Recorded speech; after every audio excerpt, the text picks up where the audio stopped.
یہ بتائیے گا کہ ہیئرنگ لاس اور ڈیفنس میں کیا کوئی ڈفرینس ہے، کیونکہ زیادہ تر لوگ انہیں ایک ہی چیز سمجھ رہے ہوتے ہیں. بالکل صحیح کہا ہے. ہماری جو عام پاپولیشن ہے وہ دونوں کو ایک ہی سمجھتی ہے، بٹ اس میں فرق ہے. ہیئرنگ لاس کے بہت سارے لیول ہیں. آپ یوں سمجھ لیں ہم 20 سے 120 dB کے درمیان سن رہے ہوتے ہیں. یہ ہم انسانوں کی نارمل ہیئرنگ ہے. کچھ انسان 20 سے نیچے بھی سن رہے ہوتے ہیں، جیسے پتوں کی کھڑکھڑانے کی آواز یا اس طرح کی آواز. لیکن ہمارا جو ایک نارمل ہیئرنگ ہے وہ 20 سے 120 کے درمیان ہے. لیکن ہیئرنگ لاس میں جو ہے وہ سن رہے ہوتے ہیں لیکن آواز جو ہے وہ زیادہ یا مدھم ہو سکتی ہے. اس میں لیول ہو سکتا ہے. اس میں لیول 20 پہ ہو سکتا ہے، 40 پہ ہو سکتا ہے، 60 پہ ہو سکتا ہے، 100 پہ ہو سکتا ہے، 120 پہ ہو سکتا ہے، وہ کوئی لیول پہ ہو سکتا ہے. ٹھیک ہے. جو ڈیفنس ہے، ڈیفنس میں صرف ہم انسانی آوازیں نہیں سن پا رہے ہوتے، یعنی ہم 20 سے 60 کے درمیان نہیں سن پا رہے ہوتے.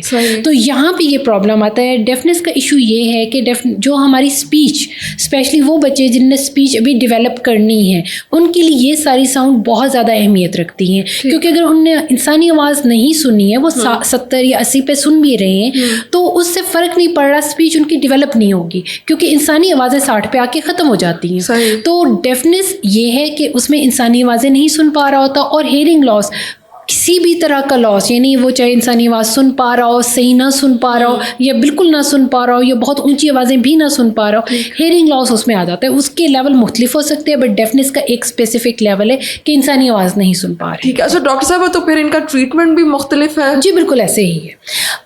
آپ یہ سوچیں کہ جیسے جیسے سیویرٹی بڑھتی چلی جاتی ہے، اگر لاس ہمارا آ رہا ہے 20 سے لے کے 90 تک آ رہا ہے، تو یہاں پہ ہیئرنگ ایڈ یعنی باہر والا جو آلہ ہے وہ آپ کو مدد دے سکتا ہے، آپ کو بہتر سنائی دے سکتا ہے. ٹھیک ہے. تو اس میں ہم امپلانٹ کی طرف نہیں جاتے ہیں. لیکن اگر آپ بچے کی ڈیفنس پروفاؤنڈ لیول پہ یعنی 90 سے اوپر ہے، وہاں پہ ہیئرنگ ڈیوائس آپ کو مدد نہیں دیتے، وہاں پہ آپ کو امپلانٹ کرانا پڑتا ہے. اچھا یہ بتائیے گا کہ ہیئرنگ ڈیوائس اور پلانٹ میں کیا فرق ہے بیسیکلی؟ اچھا یہاں پہ یہ سمجھنا ضروری ہے کہ کان کا کون سا حصہ خراب ہے. ہمارے کان کے 3 حصے ہوتے ہیں. ایک بیرونی حصہ ہے جو ہم سب کو نظر آ رہا ہے، ایک اس کے پیچھے کا حصہ یعنی درمیانی کان یعنی مڈل ایئر جس کو ہم بولتے ہیں، وہ ہمارا شروع ہوتا ہے جو ہماری کان کی جھلی ہے اس کے اندر والا حصہ. ٹھیک ہے. یہ اگر باہر والے حصے اور درمیان والے حصے میں پرابلم ہو تو ہم ہیئرنگ ایڈ استعمال کرتے ہیں، یعنی باہر والا آلہ استعمال کرتے ہیں. ہم لگا بھی سکتے ہیں، اتار بھی سکتے ہیں، اینک کی طرح. جی بالکل. مطلب اس کا باہر ہوتا ہے، اصل میں وہ اس کا مائک اندر ہوتا ہے، وہ وہی آواز ساری اکٹھی کر کے کان کے اندر ڈالتا ہے. ٹھیک ہے. اور اونچا کر کے سناتا ہے. اگر ان دو پہلے باہر والے یا درمیان والے حصے میں پرابلم ہوگا تو ہم ہیئرنگ ایڈ استعمال کریں گے. تیسرا حصہ ہمارا ہوتا ہے اندرونی کان، انر ایئر.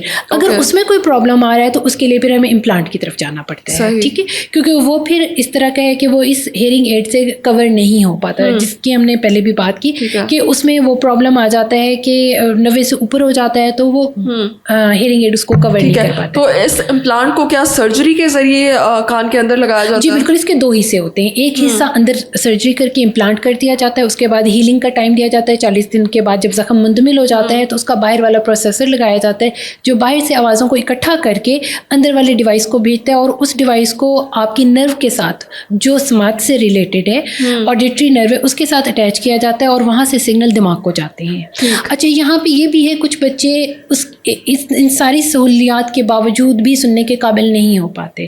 مثال کے طور پہ اگر ان کے دماغ کا وہ حصہ جو سننے سے تعلق رکھتا ہے، اگر وہاں پہ کوئی خرابی ہے تو یقیناً ہم کوئی بھی اس کو ڈیوائس دے دیں چونکہ دماغ میں وہ چیز موجود نہیں ہے تو وہ نہیں سن پائیں گے.